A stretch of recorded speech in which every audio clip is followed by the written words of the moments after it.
Hi, welcome back to Real Auto Reports. I'm Jonathan McGrew, and today we have the real video, the full in-depth review of this 2013 Mitsubishi Outlander Sport.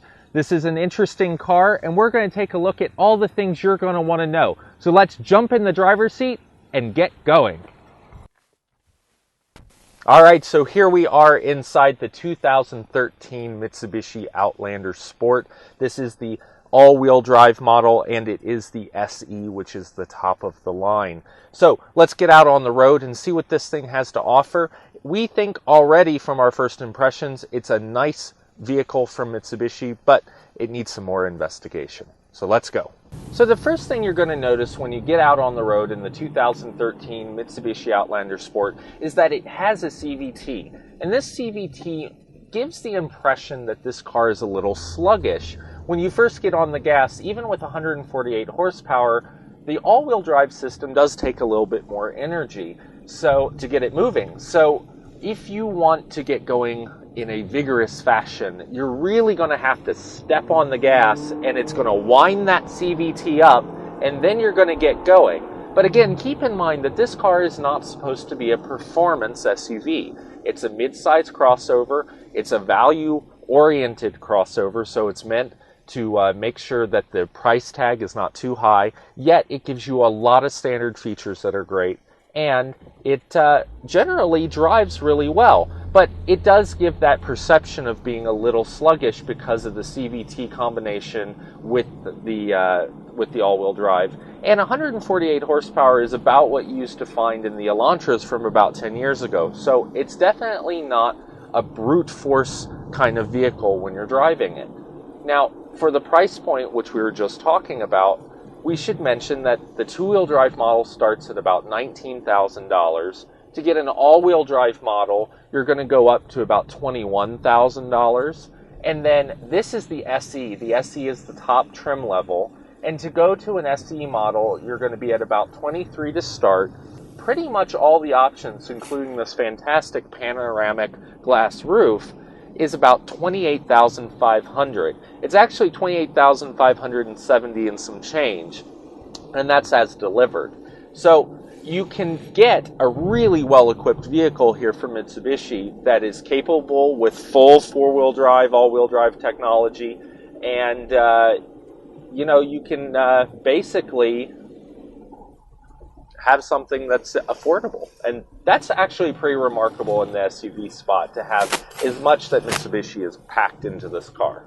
All right, we know what you're thinking. So we've just said about how great the value proposition is on this Mitsubishi, but it must just be too good to be true, right? Well, it's not that it's too good to be true. You always give up something. I mean, this is not an X3 BMW. It's not a Mercedes GLK.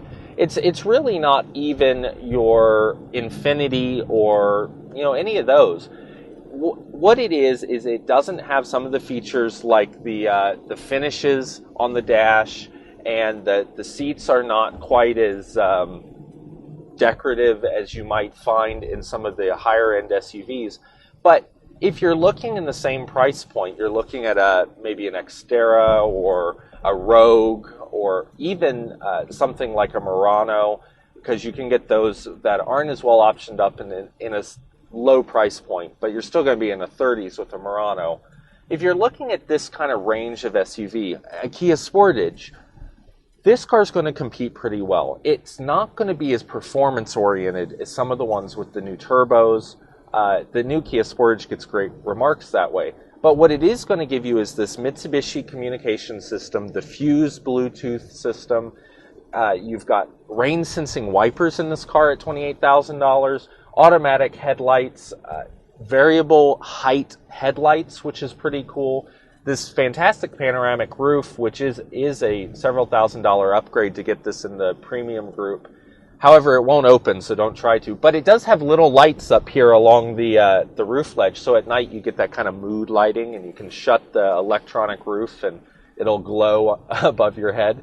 So it's got a lot of features that you can really, it really makes you feel like you're getting a lot for your money.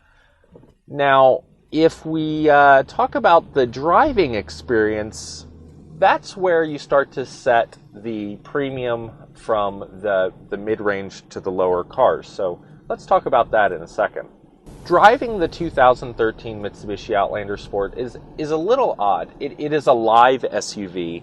Because of the CVT, as you can see when I step on the gas, it gets very, very noisy in the car compared to a lot of the other vehicles that are in its class. It's not a car that I would say is sports oriented, even though it's called an Outlander Sport. The steering is very light. It does not have quite the feedback in the wheel in terms of having some weight to it and knowledge of how far you're turning the wheel and where the car's going to go. It is a little light to me for a sport-oriented SUV. And what we notice is that the finishing in general inside, they've put chrome accents and some of this light gray accenting in, but it leaves a little bit to be desired because it is very kind of plasticky.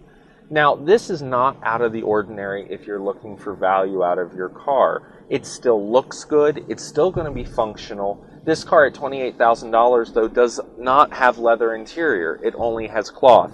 It also does not have heated seats, which is a bit of something we would miss in a car at this rate. You can get a Chrysler 200 with leather and heated seats for this price tag. So, heck, you can get a Sportage at this price range with more of those kind of comfort options. So what Mitsubishi's done is they've given you a lot of technology, but maybe not as much of the luxury comfort features that you might be looking for. And you might be okay with that. You might have a really active lifestyle that makes the cloth seats with actually this really lovely patterning and contrast stitching okay and more comfortable for you. It's really about you and your lifestyle. So check it out and see how it seems to you. These are just our observations. One feature we cannot leave out of this is the Rrockford Fosgate system. This Mitsubishi, you can tell, is positioned to a slightly different crowd than some of the other cars on the market.